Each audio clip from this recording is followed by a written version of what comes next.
Welcome to another episode of So Mind-Boggling Journeys. I'm your host, Bettina Goolsby. I'm an actor and dreamer/creative, continuing to go after my dreams. So much of this journey is just so mind-boggling, hence the title, for either reasons of utter disappointment or the manifestation beyond what I could have ever imagined. Follow along as I check in with other creatives along the way and learn what so mind-boggling things they have to say and what it's like pursuing the dream while living the in-between.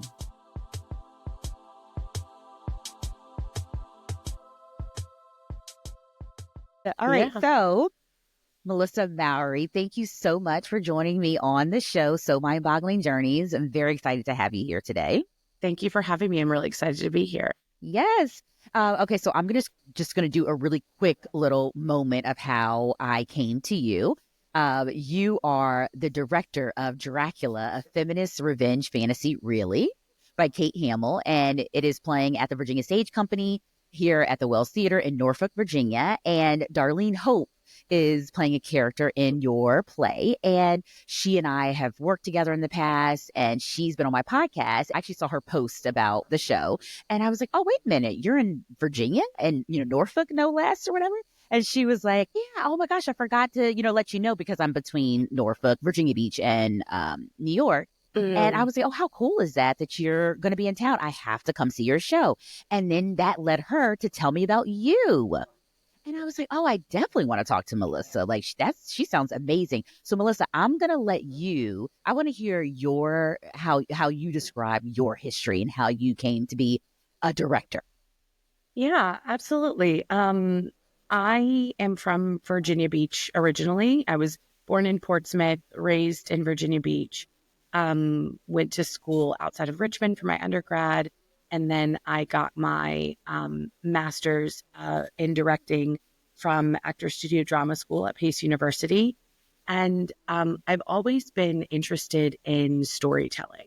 I've always been a person who has loved getting to know people's stories, where they come from, how they exist in the world, learn from them and all of that. And so I was a singer, and then I was an actor, and then I fell in love with directing because of the ability to tell stories in a more like grand way. Yeah. Yes. I just started doing a little bit of directing here and there. And one of the things I like about it is how you're in charge of like the whole world. Like, I think that was like really fun and felt super creative. But where did you go to school in Virginia Beach? I went to Ocean Lakes High School in my high school years. And Corporate Landing Middle School and Ocean Lakes Elementary. Yeah. In that area. My gosh. Okay. So I went to Kempsville. High School. And so I was just shocked. More than anything, I was like, wait, like a Virginia Beach native that's like also has like the New York connection, and she's an artist here and all of that, because you live back here now. Is that okay? So what made you, how did that happen where you were at Pace University and then you ended up in Virginia and then you ended up having a creative career here? Yeah, I like so many people, I was up in New York for 5 years, and then the pandemic happened. And so I kind of got trapped in Virginia. Actually, I was visiting a friend of mine who was preparing for her wedding in March of 2020, and then everything shut down. And I was like, oh, I can't get back to New York right now. And so I made an executive decision with my family that I would just stay here for a little while. And then over time, I started to get more projects. So I like rested my head in Virginia for a few years. But I was like directing in Indiana, directed in Richmond, was directing all over the East Coast. And then I was really tired. I just got burned out really quickly in that 3 year of just like going back and forth between New York, Indiana, Vermont, like just all over these different places. Got really burned out. And so I decided to find a sort of stable day job, if you will, in the theater here in Norfolk, Virginia. And then through that, I got to meet the artistic director, Tom Quaintance of Virginia Stage Company. And then kind of by accident, I talked them into letting me direct Dracula. Right. Yeah. Oh my gosh, what a trajectory. That is so fascinating to me. And the fact that you were finding all these projects during the pandemic. Or when things started to open up, right? Yeah, when things started to open up, I was really, it was through my community that I met when I was in New York. and one project leading to another, working with, I do a lot of new works. And so I was working a lot with playwrights that I had gotten to know virtually. And then we were like, oh, I need a director for this project. Do you mind coming up to New Hampshire? And I was like, okay, sure. Or they'd be like, I'm doing this project. Do you mind coming out to Vermont to do the thing with me? And so I really do have to thank the playwrights that I was working with for really helping keep me creatively sane and employed during the return months of the pandemic. Yes. And Mhm. what was it that caused the burnout, you think? Was it the travel? Was it just being away from home? Yeah, I think it was one, the travel, and two, when we got back from the pandemic, I don't think that we knew how to people anymore. And so I Right. just was just like, I was going into spaces and having difficulties of just being around all these people. I was in spaces that didn't always feel like I was respected in them. And so I just became really overwhelmed. And in that time, like really great things were happening. I was also finalist for the National Black Theater's directing residency. I was a finalist for the Drama League Stage Directing Fellowship.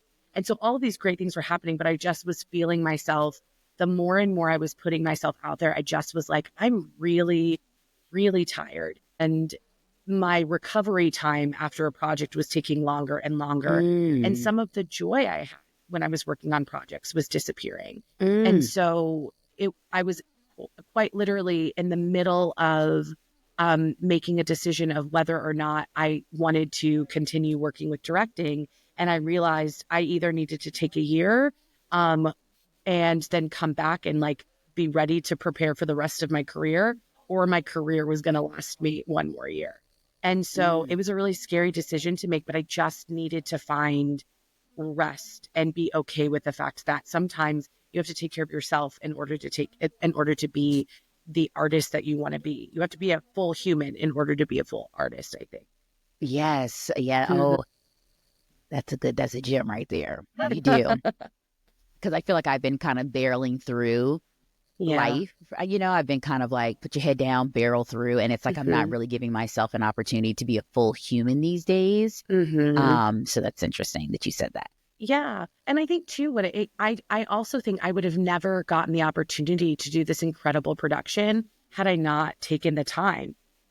They would have never gotten to know me as a person. They would have never been introduced to me as an artist person. Because I was like, I think 5.5 months into my 1 year hiatus when they approached me about Dracula.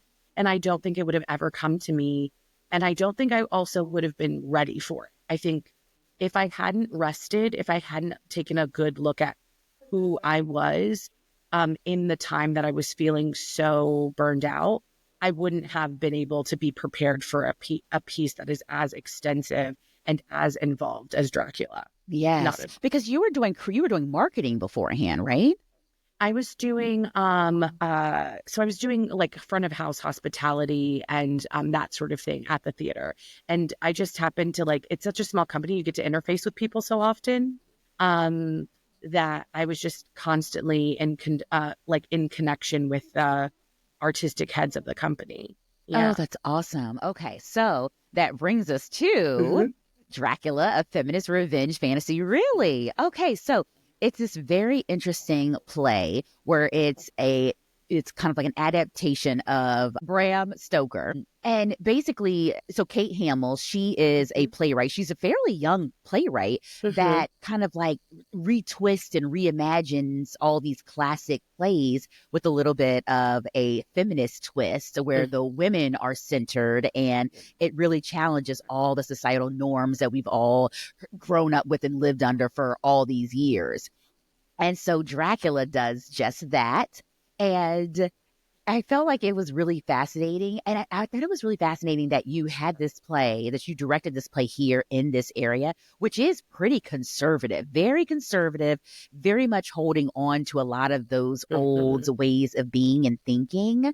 And I was there for opening night. Thank you all, the Virginia Stage Company and Darlene, Hope, and Connor. Thank you all so much. And I was shocked by like the amount of laughs that it got. You and me both. Right? Yeah. It was fascinating to me. I told them I was so nervous about how this show would be received in this area. And I was ready for people to hate it. I was ready for people to feel ruffled by it.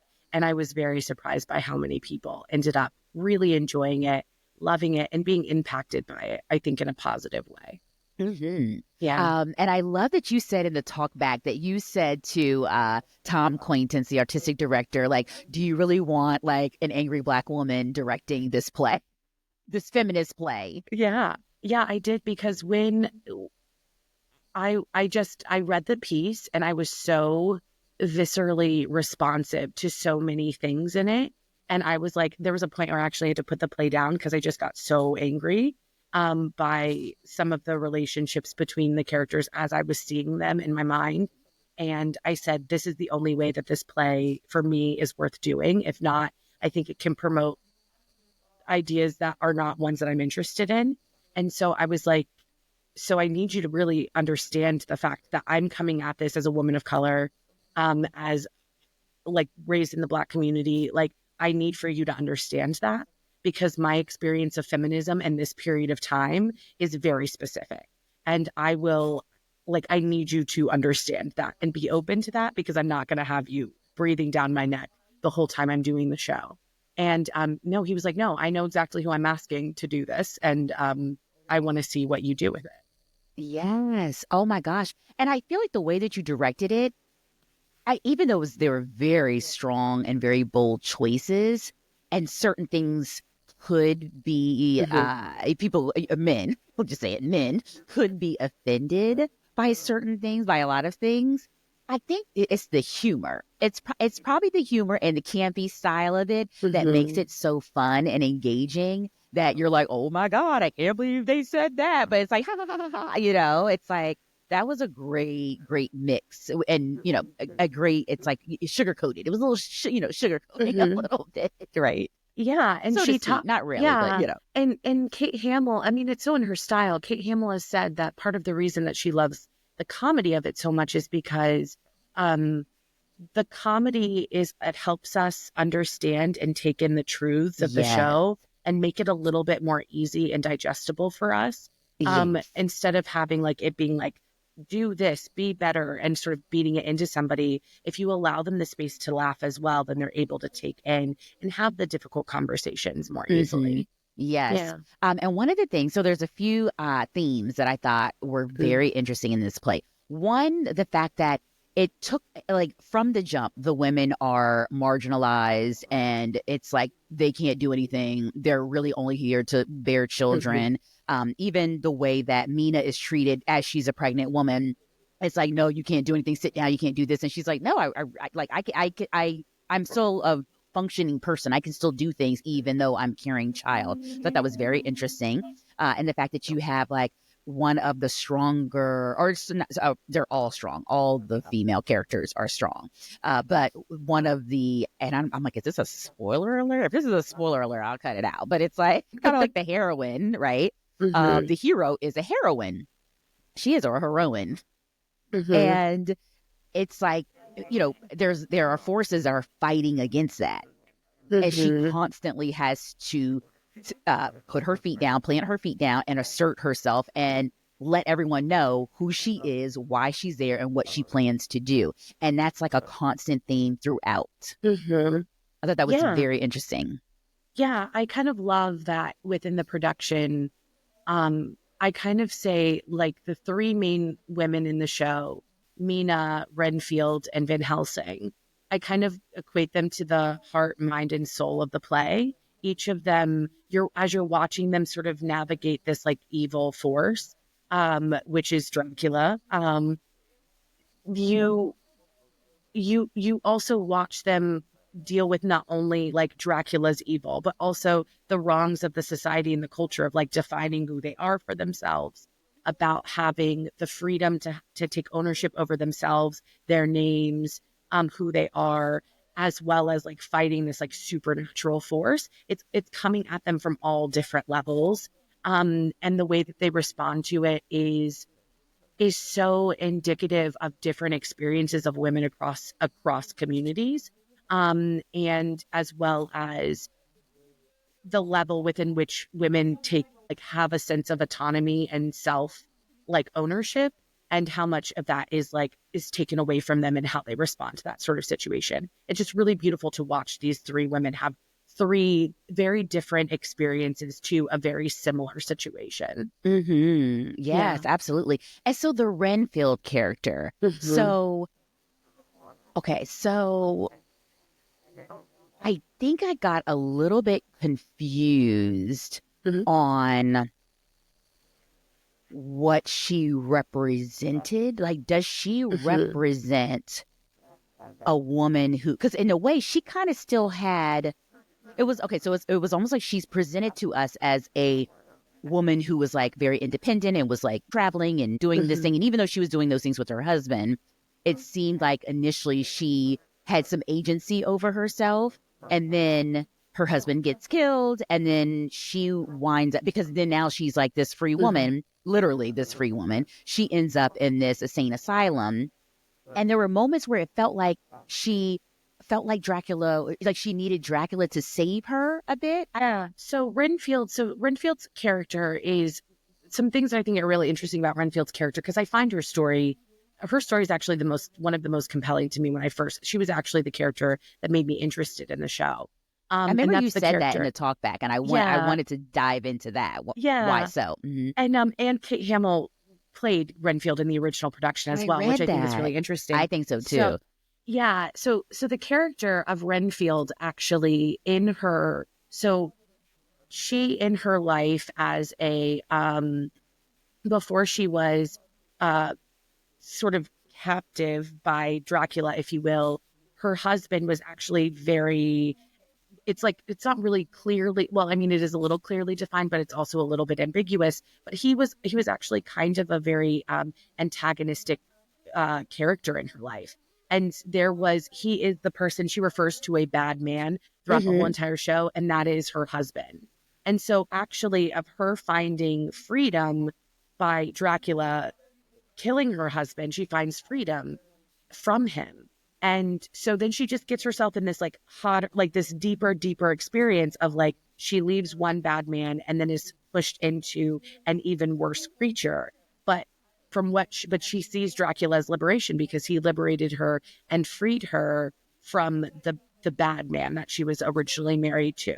And what I find so interesting about Renfield's character, part of it was because she was the first person that I could sort of place in the world for myself. Like I was having all of these parallels coming up for me in the show between real life.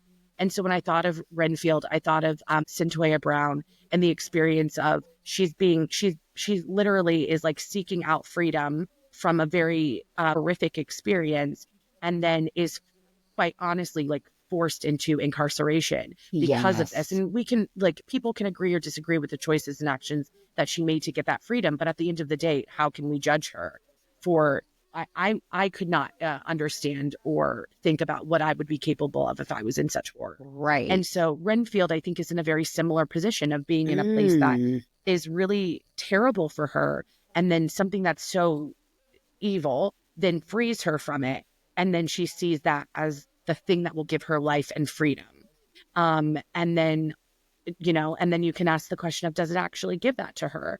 um and I think the play very clearly answers that, actually, but no spoilers. So but Right. then we're left to sort of ask that question of, what is it that she actually gains? Yeah. Okay. So, and another thing that I thought was Mhm. very interesting, especially in today's time, is the idea of coercion versus choice. And Mhm. with so much happening now, or I guess it had been happening, but the veil being lifted and all of this exposing of what has Mhm. been happening in the dark coming to light. I mean, it's been crazy from the Me Too and everything after. Mhm. And I just think that it's interesting that when we're talking about a lot of these situations, you'll hear people or read these comments, right? Where people are like, oh, yeah, but kind of like you were there for so long. Like, were you really trapped? Like, you could Mhm. have left or whatever. And so when you all were exploring that theme of coercion versus choice in the play, I was like, wow, how apropos is that for today and all of the Mhm. learnings and things that we're discovering now? Yeah, and that was a huge conversation that we had in the room too. about what exactly is choice. How do we make choices? How do the characters make the choices that they make?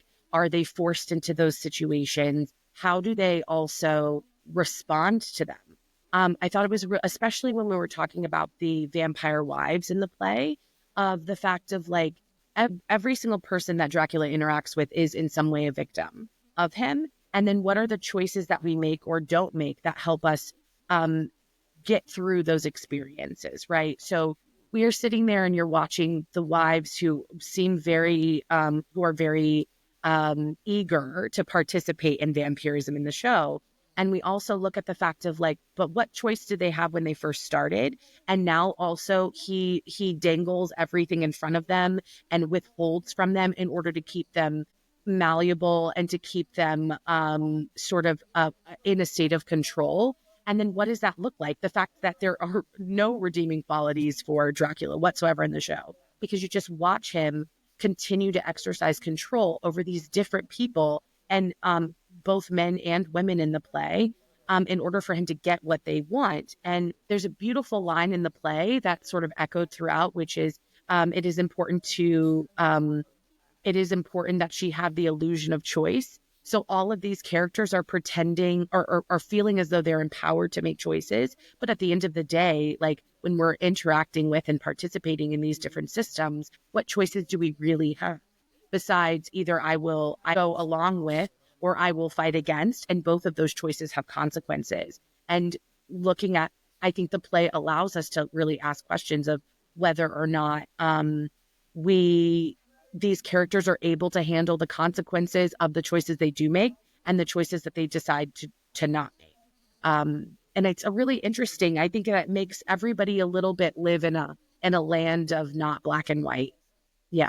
And just the idea of consent and Yeah. what is consent exactly, and what are they consenting to, or what do they think they're Mm-hmm. consenting to? And also because they're also, some of the characters are under this quote unquote spell, Yeah. or under the influence of. And so Mm-hmm. it's like, it's very gray, right? Because I was Yeah. thinking that about the wives. I was like, nah, how did they get here? And they have Mm-hmm. moments in the beginning, especially the one wife that I was like fixated on. The costumes, by the way, gorgeous. The Yes. costumes, amazing. But I was like, oh, it seems like she doesn't even really want to be there. Like, Yeah. but Dracula is this character that's also not only asserting his control and power over Mm-hmm. people, but it's also like he's kind of like, there's other influences and or Yeah. substances at play as well. Yeah, absolutely. I think a perfect example, we sort of watch the process of somebody being turned into a vampire in the show, which is the character of Lucy, which also happens in the novel. So not a huge spoiler alert. But we watch her and she, one of the things we discussed a lot in the room is the fact that she is, um, Dracula is always constantly dangling this like dream in front of you. Whatever it Yes. is that you sort of want, he knows, and he's dangling that and promising you all of these things. And Lucy wants freedom, right? She's very afraid of the situation she's about to go into. She's promised this idea of freedom and that ability to explore and to continue to like sort of run wild and free. And then, that's what she's promised. And then that's what we understand her to consent to that.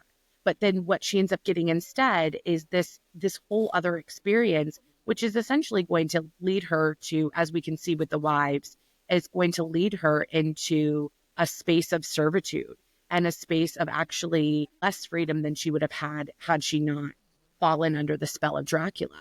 And so there's a Hmm. lot of there's a bit of a bait and switch that that Dracula does on every person that he is experiencing and that is experiencing him. He has this way of giving you all of the beautiful promises of this world, and then being like, just kidding, I just need you to get me to where I need to get to, where I want to get to.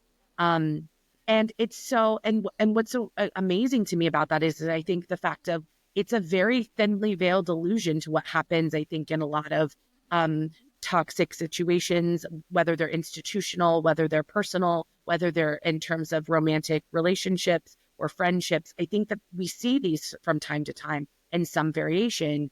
And I think Kate Hamill does a really beautiful job of sort of putting it in this like very spectacular supernatural experience for us to be able to be somewhat removed from it so that we can look at it objectively, and also still makes it quite human for us to respond to viscerally and emotionally.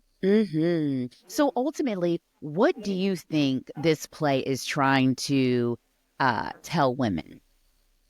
I think it's telling women, and I think also the community at large, it's asking us to look at the systems that are in play in the world around us. It's asking us to take a deeper look at our institutions, at how the patriarchy shows up in the world. And sometimes I get hesitant to use the hot topic sort of language of like patriarchy and all of that. And Because I'm like, yeah, toxic but what does that mean? masculinity, Yeah. right? I'm like, what Yeah. does that mean? Okay, great, fantastic. We have the buzzword in it. But I think that she really is asking us to look at these different systems at play, and asking us to stand up against them and stand together against them. I think one of the things that was really important to me in this piece, especially as a woman of color directing the show, is the sense of community that happens in the piece. That there is no one singular way or no one singular individual who can defeat Dracula. It's instead of us coming together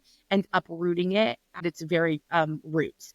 And I think that's what she's asking us to do. We sit here, we watch the show, we recognize the world that she is putting up in this fantasy, and then we also recognize the parallels in our lives every day, and then we stand against them. And I love that you said that, because it's so true. There is a moment where it's like everyone individually brings something to the table. All the women bring something to the table, and they each can dig down and find that superpower within them to then come together with the other women and do what they need to do with Dracula.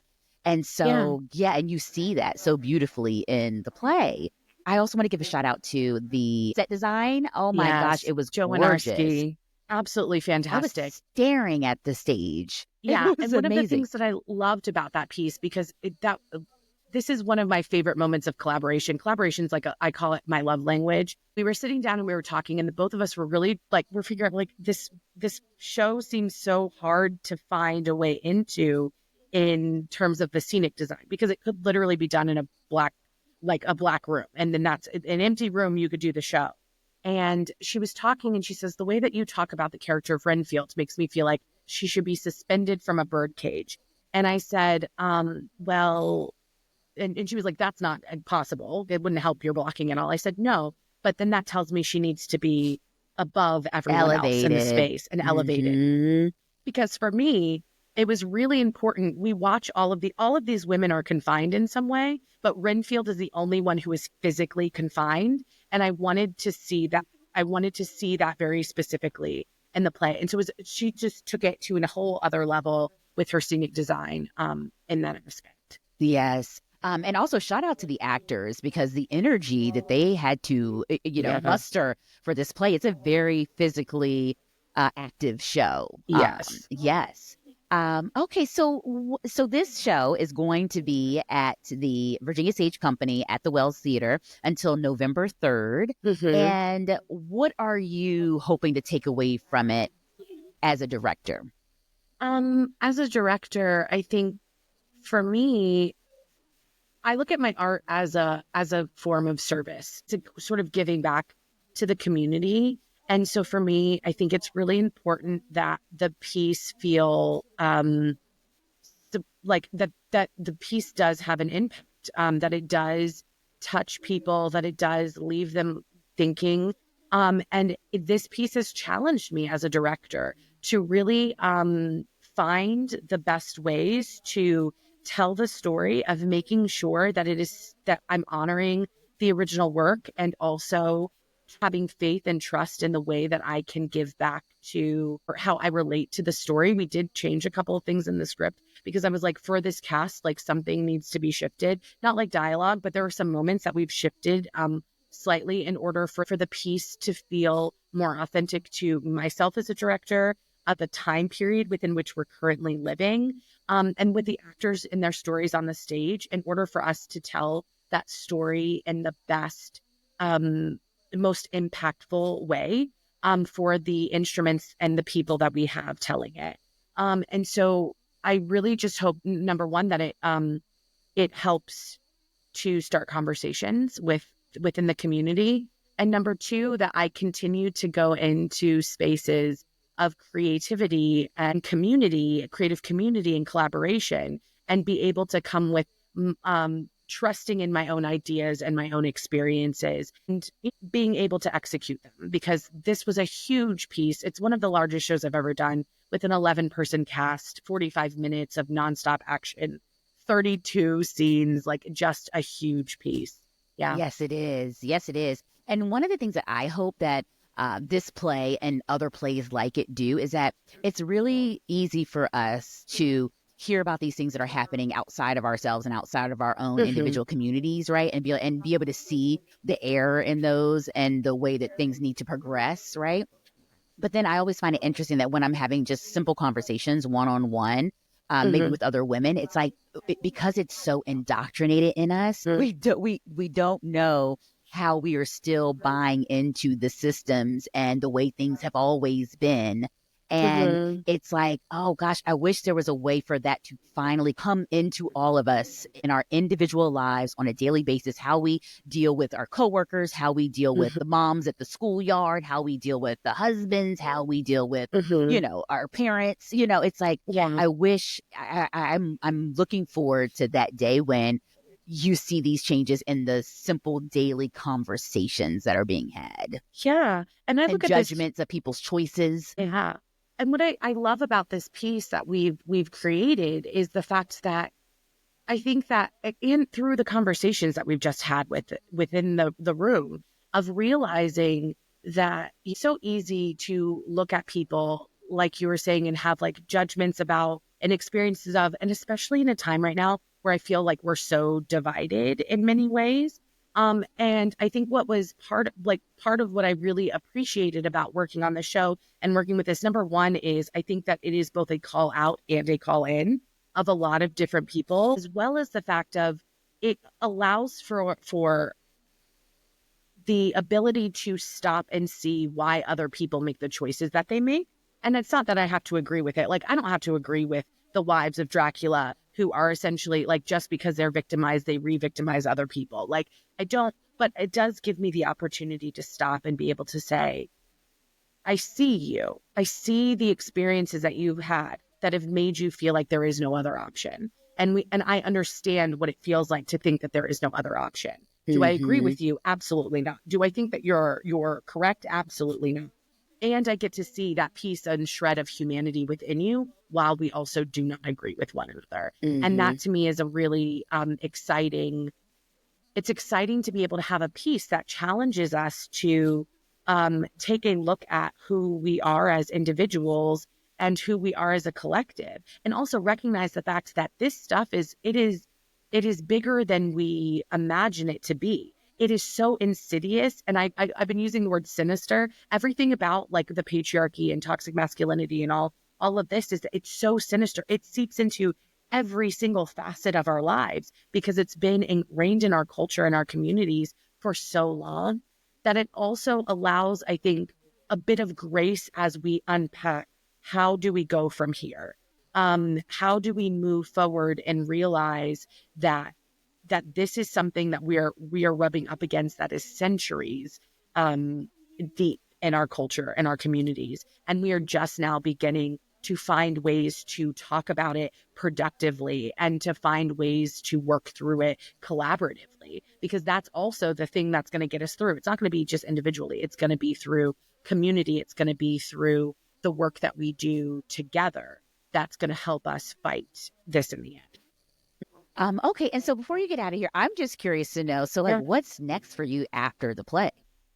Or is it Um, rest? Is rest yeah, next? it's coming up eventually. I'm doing a small project in New York called How to Survive the End of the World Cabaret in a week, and then I am going to be headed in the spring. I'm headed to Denver to work on a show in Denver, Colorado, with an incredible director. I'll assisting him on a show. But for me, there's going to be a lot of rest. There's going to be a lot of reflection on this period. I'm now finishing up my hiatus that's been cut short, which I'm very happy about, and just seeing now what is the next thing that's going to bring me joy. Because in all of this work, I still want to be able to center joy in the work that I'm doing. And this has been such a joyful process of moving forward. So I'm like, how do I do that? How do I continue to access joy in my creative work as I begin to move forward? Oh, that's awesome. Okay, well, again, so for everyone, Dracula, a feminist revenge fantasy, really is going to be playing at, or is playing at the Wells Theater with the Virginia Stage Company until November 3rd. And I want to give like a little shout out to Veer Magazine. I just learned this. Is this, yeah, Veer Magazine. Yep. Like, it's technically a paper, but it's called Veer Magazine. And I just learned about this at opening night. And so this is great for people in the area who are interested in knowing about different arts and cultural activities that are happening in the area. This magazine has what you need. And I love that your play is featured in here. So thank you so much, Melissa. We're going to include all the ways to find you and follow your journey in the show notes and in the promo. And so I just thank you so much. It's been great meeting you and talking to you and seeing your direction, as a fellow. I mean, I don't really like to call myself a director amongst directors, but like as a new kind of a newbie getting my feet wet, it's really interesting and inspiring to hear your stories. And I actually want to have you back to talk about being a Black woman director, but that's a whole nother podcast episode. I know that's a whole, cause listen, I've done like a couple 5 readings and I'm like, oh, like I've already kind of experienced some very interesting moments. Yeah. So most definitely. I'd love to come back and have a conversation about that. Yes. All right. So thank you again. Thank you so much. Thank you so much for having me. Thank you for listening. This has been a So Mind Boggling production. Follow along at So Mind Boggling on Instagram and Facebook.